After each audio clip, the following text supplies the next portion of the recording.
This is Kuluva TV. Please subscribe.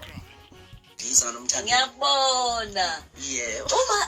Uma uzobathi uMthandeni babefuna sikuthande kanje bakwenzeka.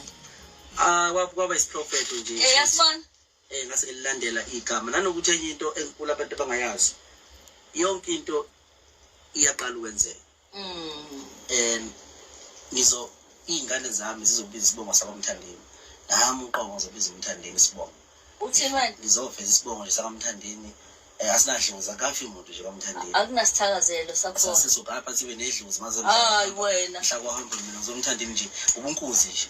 Ubunkuzi konke lokho khona futhi lapho reality show kuzovela ke SABC1 ukuthi isibongo sami mina ngwakaMthandeni. Nezingane zakho njalo. uMthandeni ezalo uManqele. Kodwa uyitshela zingathathi kaManqele zingaqonywa kaManqele. Zingathathi kaManqele. Ukuhamba phela kwesizukulwane mhlawumbe mase ku nango eseyivula ke manje. Wayivula ke manje.